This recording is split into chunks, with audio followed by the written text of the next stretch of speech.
A lot of the discussion about AI is so puzzlingly Western-centric. The real upside with AI is in the developing world. I was thinking a little bit about Tipping Point, which is now over 25 years old. Yeah. Do you still think that America is a fluid enough society that people can move from the margins into the mainstream? Yeah, I do, actually.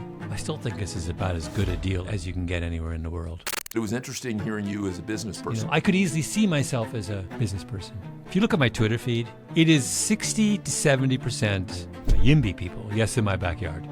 I'm the build housing person. This is all private. This is the stuff I think about like when I'm going running. This is the new segregation, right? It's what it is. Zoning is Jim Crow with another face on it. Hey guys, it's Carlos. Hey, I may have one of my most interesting conversations yet. Award-winning author Malcolm Gladwell, the man behind big ideas like the 10,000 hour rule, Tipping Point, and Outliers, is stopping by. Now look, Malcolm has gotten so many interesting things right over the years, but these days even he says the world is changing faster than he can keep track of. And so I wanted him to weigh in on all sorts of interesting topics. I wanted to hear what he thought about AI, what he would do if he was starting his career all over again, and I really wanted to hear from him as a late-in-life husband and father. A really candid and interesting Malcolm Gladwell. You don't want to miss it.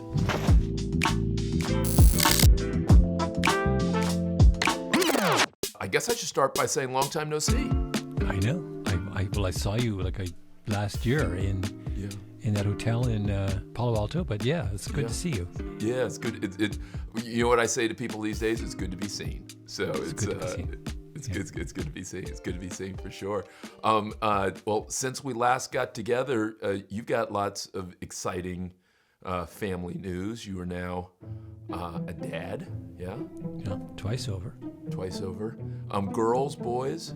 2 girls. Wow, you're like Kobe was a girl dad. Yeah.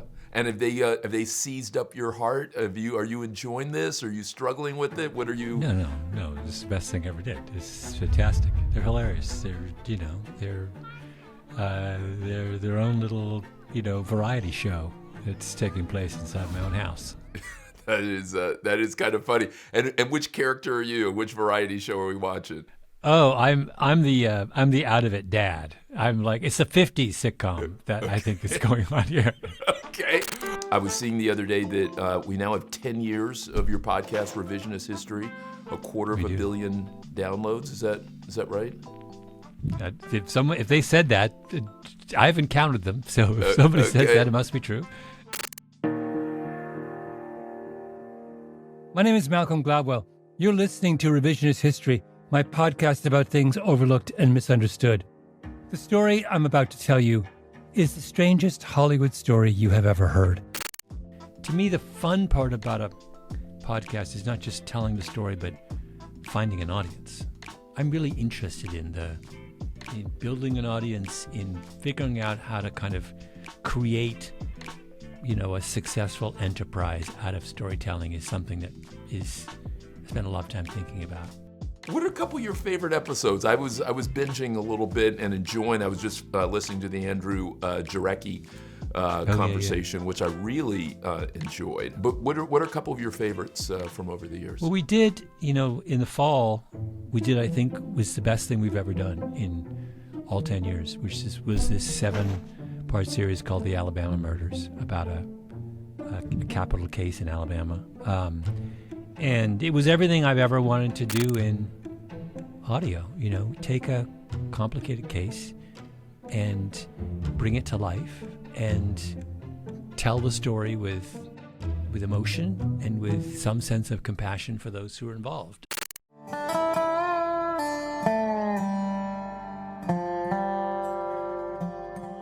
I want to tell you a story about a moral failure cascade. It began with what looked like a robbery gone wrong. A woman murdered in her home in an area of northwestern Alabama known as the Shoals. But that crime would soon attract a crowd, a host of others who would get caught up in the cascade as it picked up momentum. Onlookers, participants, people trying to stop the unfolding catastrophe. For 30 years, people wittingly or unwittingly feeding it until it consumed them too. the end of that, we were like, this is the culmination of 10 years of kind of practice, right, in how to tell a story in audio. So that's the thing that I'm proudest of. You know, the thing that struck me the most, even more than the great storytelling and the ways in which you clearly were leading it and still reporting and still grabbing pieces from here and making analogies and using your voice and doing the whole thing, and obviously compliments to the team too. But it was interesting hearing you as a business person. It was interesting hearing you read the ads. In your mind, are you being a business person when you're reading those ads, or are you just doing what you have to do? I could easily see myself as a business person. If someone said you got to start over tomorrow and you got to, be a real estate developer or go into advertising or whatever, I would say fine. Let's go. Like, interesting. And why did you say those two? Why did you say real estate and advertising? Those are two. Because secretly I want to be a real estate developer. Really? Yeah, I do. Wait, commercial or residential? But residential. I mean, because I'm obsessed with housing. If you look at my Twitter feed, it is 60 to 70%. YIMBY people, yes, in my backyard. I'm the build housing person, and all of that nerdy stuff about zoning and setbacks and single stair reform, and I'm so down for all of it. Yeah. And what I would really like to do is to be part of a team that like tried to find ways to build lots of mostly multifamily housing. I'd like to. I think that's just like. It's the one of the biggest unmet needs in America right now. We're not building any housing. It's crazy. For the first time in American history, you can be a middle class professional, in your early 30s and be locked out of the housing market in the city you live in. That's just nuts. The whole point of the whole kind of this YIMBY movement that I'm so into is these are guys who are interested in the nitty gritty. They will say, look, you can't have, Section 3, Part 4 in the zoning ordinance of Marin County in California essentially makes it impossible for anyone to build a new house.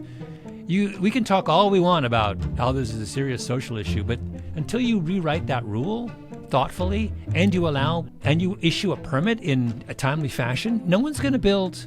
You can have homeless people on your streets because there's no housing anywhere, right? You have to believe in government if you want to fix government. Yeah. You can't just say, you need to have zoning rules, right? But they just have to be written properly. You can't just say Holy shit, hang on a second. Am I literally watching the emergence of Malcolm Gladwell, the politician? Are you running for office? Am I watching that? No, I'm just talking about, this is yes, what I think. Yes, you are. You were thinking about Carlos, it. I'm Canadian. I can't run for anything. I can't vote. I can't do anything. No, it's nothing to do with. I have no desire to run for public office. But you're asking me, what do I, in my idle time, what do I think about? I think about, aside from my family and my wife, I think about track and field, basketball, cars, and housing. That's what I think about. And I'm a big new urbanism guy. I want narrow streets. You should be able to leave your house and walk to your kid's school, walk to the grocery store, walk to the movie theater, walk to a restaurant. And if you want that, or ride your bicycle or whatever, if you want that, streets have to be inviting and buildings you have to pay some attention to the way they look. You can't just put up cookie cutter things. I mean, it's all of that kind of, you have to have lots of people from lots of different backgrounds living together in a neighborhood.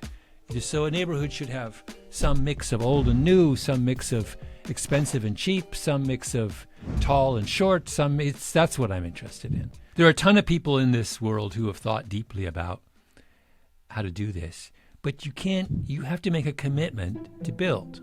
I know there's countless horror stories where I live of people. I met a guy who bought a parcel of land that was already pre-cleared to build on it. He wanted to build some multifamily near Woodstock, New York. Basically, the town just said no.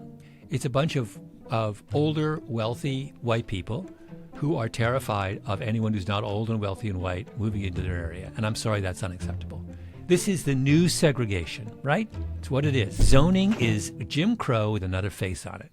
Where I live now, you go out into Columbia County, it's 7-acre minimum zoning. What does that mean? It's basically saying you have to have a whole lot of money if you want to build a house. it was unacceptable when there was restrictive zoning, restrictive covenants in American cities in the 20s and 30s that made it impossible for black people to live in white neighborhoods. And just calling it something else today and pretending that's okay is just outrageous.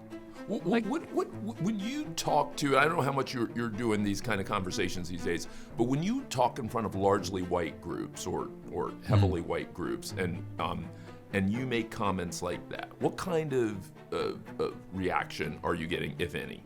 I've never given a speech about this. Is all private. This is the stuff I think about, like when I'm going running. Like I've never written about this, talked about this. I think part of this is nobody wants to be the only one doing it. So a lot of people want to do the right thing. But if you've got 10 towns north of Chicago and you're the only one who changes your zoning, you're not going to do it. You're going to say, I don't want to have all of the social cost of this on my neighborhood. But if everyone's got to do it, it's a different story. And I think that a lot of people are trapped in that. Their objection to not in my backyard is really what they're really saying is, if I'm the only one who has to let this into my neighborhood, I got a problem with that. But if we're all going to share equally in this new vision of what housing is, I could go along with it. That's my version. That's my explanation of where people are. Hey guys, I think a bunch of you know that I'm on a health journey these days. I'm trying to cook different, maybe try and exercise a little bit differently, trying to walk more, even trying to sleep better. But even with all of that, my favorite cousin kept pushing me. She said you should consider supplements. And if I'm honest, I was a little bit hesitant. I don't know whether it's because I was busy, whether I just didn't want more stuff in my body. But recently I found something really beautiful. If you haven't tried Dose before, this is a wonderful supplement. It's about 2 ounces. A lot of folks say it tastes like mango, but with a little bit of kick in it. It's got beautiful things like turmeric and ginger and lemon, all sorts of goodness in it. And it's great if you've got cholesterol issues like yours truly, or even if you're just thinking about kind of general liver health. Look, I'm no doctor, but I know that good stuff is good stuff, and so I hope you'll consider this. And if you do, tell them that Carlos sent you. Go ahead and get 35% off. Enjoy it, and enjoy it. All right, before our time runs out, I got to ask you about AI. Are you messing with AI a lot? Are you scared, I'm not excited? I know very little about this. I will only say that a lot of the discussion about AI is so puzzlingly Western-centric. This is what drives me crazy about it. The real upside with AI is in the developing world, right? The potential of AI to take someone who is living in poverty and lift them out of it, to give a subsistence farmer access to world-class advice and know-how and knowledge and the ability of someone who's miles from a doctor to find out what's going on with their kid, who's sick. Those things are like so enormous. Like I almost feel like what we worry about here is just trivial in comparison.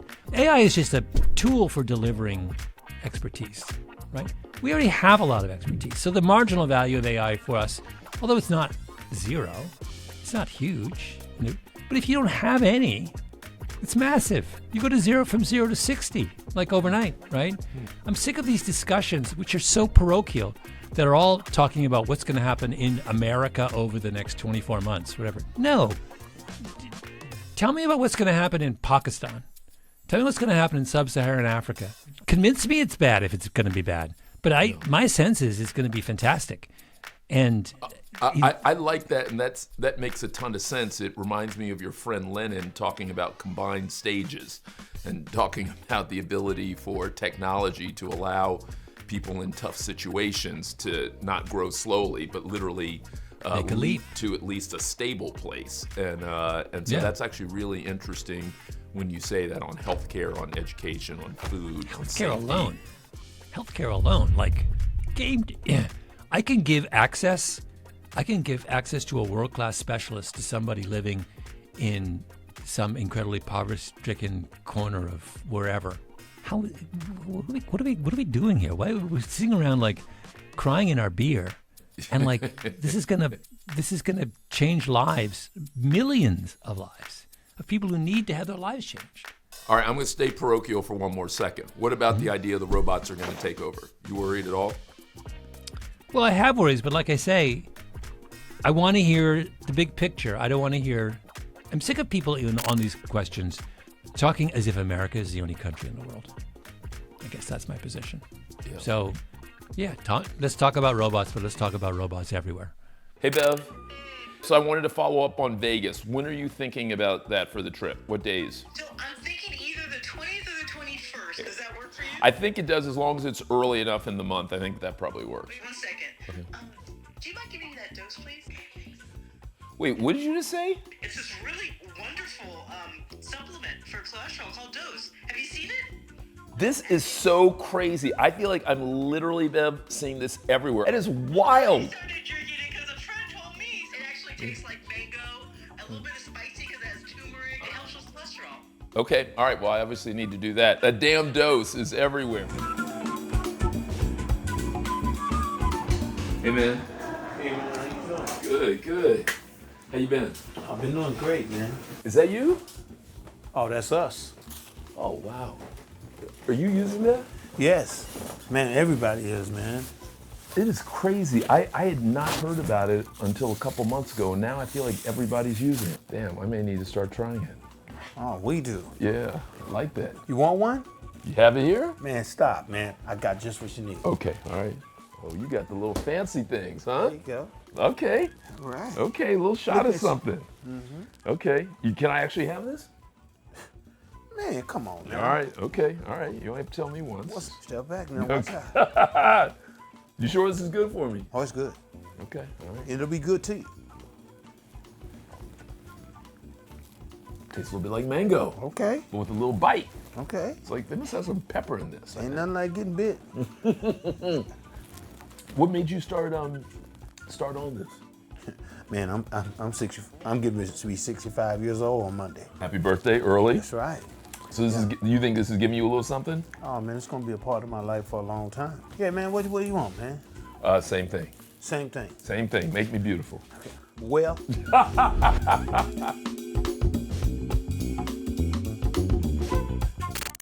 All right, last question, and then I'm going to go to rapid fire.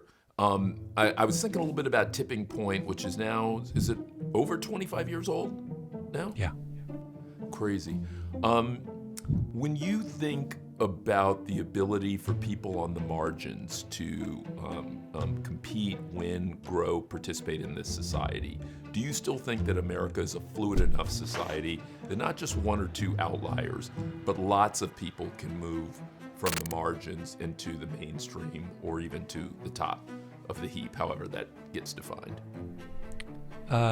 Yeah, I do, actually. I still have enormous amount of faith. That's why I'm here. I mean, I still think this is about as good a deal as you can get anywhere in the world. So no amount of adverse politics can shake my belief in the American system. Okay. All right, we're going to go to rapid fire here. You ready for a little rapid fire? The book that you're recommending right now, what book would you recommend to someone? I'm going back and reading a lot of old Janet Malcolm at the moment. I think her finest book is called Psychoanalysis, The Impossible Profession, which it sounds like it's going to be a really dreary book about psychoanalysis. It is not. Something you've changed your mind about over the last decade? I'm a car guy. I love Cadillac. Oh, you love I didn't like Cadillac until like 4 years ago. Now I'm like all over Cadillac. Really? Just got me a Cadillac. Wait, what happened? What flipped you? They started to make the best cars in the world. Okay. Your most unusual celebrity friendship? Night Shyamalan. How'd you guys become friendly? Basketball. It's huge basketball. He got serious game, by the way. I don't know if you know this. Oh, he's good. Oh, yeah. He plays with he has a game in Philly with like old former D1 guys. He's 55. Really? And they will say in all seriousness. What kind of game does he have? Is he ambidextrous? Is he a shooter? What does he have? I was trying to. Apparently, his shooting has improved dramatically in his 50s. Okay. He's a lovely really, really. Film really director and producer by day, Prince-like basketball player by night. I met him at some basketball event, and then I interviewed him for my podcast, and he really hit it off. What's coming next for you over the next decade that might surprise people? What's something you think you're going to try, consider, seriously go after over the next decade? I mean, it's more of the same. I mean, it's books and podcasts and audiobooks, and I don't think there's any there's no zigging or zagging left. I'm not gonna go into television or something. I'm gonna keep. I'm loving what I'm doing. Okay. All right. Malcolm Gladwell's relationship advice. What advice are you giving to people who are trying to make a relationship work? Oh my goodness, Carlos, why are you asking me that question? I have no idea. No way to answer that question. Do you know what? You do have an idea, and you have a better idea than you did 20 years ago and a better idea than you did 10 years ago. You actually have a little something here. Give the people a little something. All right, something. all right. Yeah. People are who they are. You can't change them. And does that include you? Yeah. I mean, you're buying the whole package. You can't break up the conglomerate for parts. You know what I mean? You can't sell off bits and keep other bits. You're buying the whole thing. Yeah. All right, few heavy topics before we go. Your takeaway from Epstein. I don't have one. I'm just like, is this really the most important thing we can talk about? Terrible human being. Let's move on. Yeah. Favorite color? Green. And then final question, Steph Curry ranks where among the greatest basketball players of all time? I think top 5. He's not just great, but he changes the game. There's only a handful who actually, by dint of the way they play, require the sport of basketball to completely rethink how it operates. Wait, who are your other 4? Who else is he there with? Well, MJ, LeBron, Bill Russell. But I have Steph higher than other people do. This last spot is tough. I didn't hear you say Kobe. I didn't hear you say Magic. I realize it gets very, very complicated. I will only say Steph is in my top 5. Steph's in your top 5. All right, we will take that. Danka, gracias. As always, good to see you. Thank you, Carlos. Okay, be safe.